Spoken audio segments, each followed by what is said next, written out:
In this video, we're going to be talking about when it's time to leave a job.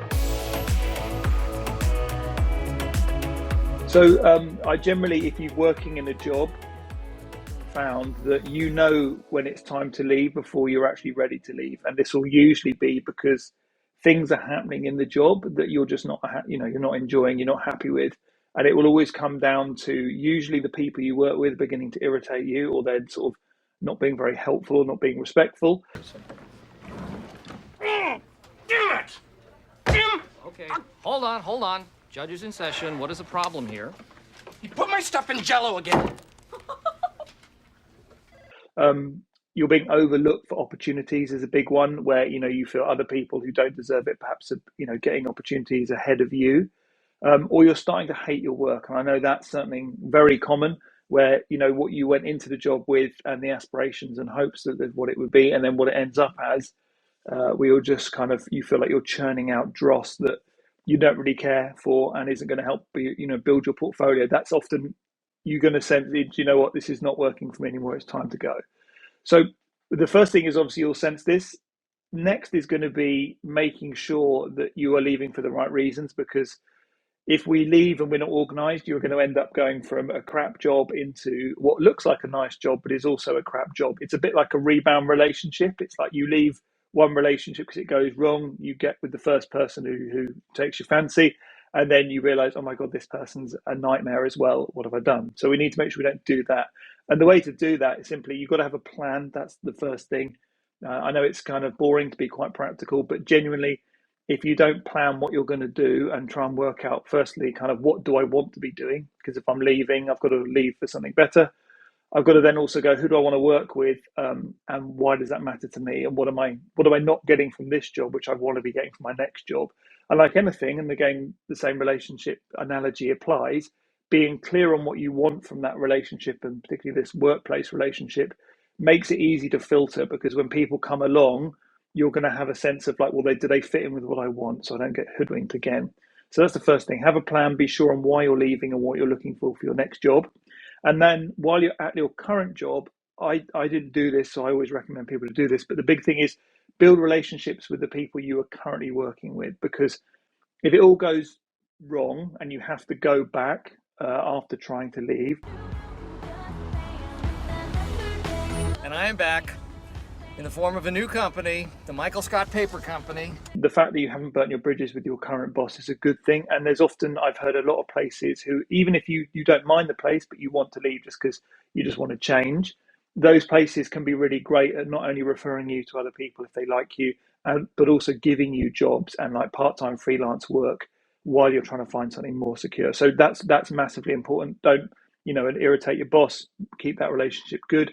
But crucially, getting to know the people in the business so you can learn business skills. So talk to the people that handle the contracts about what should go into a contract, and ask them where you can find someone who will give you a solid contract. Same with invoicing, work out what goes into an invoice, and ask them kind of what are the going rates, and do you know an accountant who can help me sort out my finance side of things. And the final thing is going to be talk to your bosses in the recruitment to work out where they get their clients from, where they hire their talent from.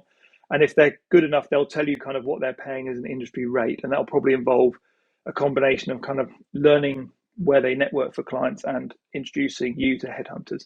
So once you've done that and you've met all these other people and you've gathered that expertise, you're in a much stronger position to leave, because you're not going to get exploited or exposed when you do jump.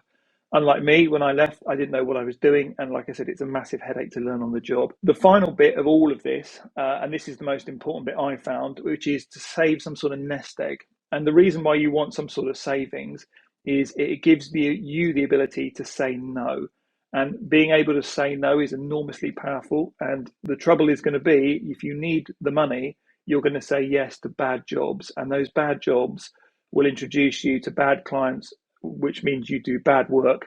And that in a turn will mean your portfolio starts to be filled with bad work, which is like a vicious cycle. It attracts nightmare clients who are just price sensitive. So what we want to do is we want to be able to say no, because that gives us immense power when it comes to negotiating and holding out for a place we want to work at. And the way you do that is to have some sort of savings. When it comes to savings, I would always recommend that you sort of build it up yourself, because the discipline needed to save for 6 months of expenses, let's say, is a good indicator of how resilient you are and how determined and focused you are. That ability sort of to exercise delayed gratification means you're more likely to be successful. And if you borrow the money from someone, they're only going to put you under pressure to pay it back, which means you're going to then say yes to bad clients, and we're back in that cycle. So that's the big thing. And then when you're doing this kind of sort of savings, learning to sort of get to know people, that's like an overlap period. That's when you work, say, 9 to 5 at your current job. And then when you come home and at weekends, say 5 to 9, that's when you work on the portfolio of your dreams. I'm Kareem Abulnaga, the founder of Practice Makes Perfect. I wake up every day at 4:30. I work out, shower, meditate, and get dressed. Sometimes my meditation is just a quick minute to remind me to keep working hard and always be grateful. That is built to attract the ideal client you want to go and work for. So in this portfolio, this is a chance for you to kind of go above and beyond what you're currently working on as far as showing your level of expertise that ideal clients or agencies are looking for.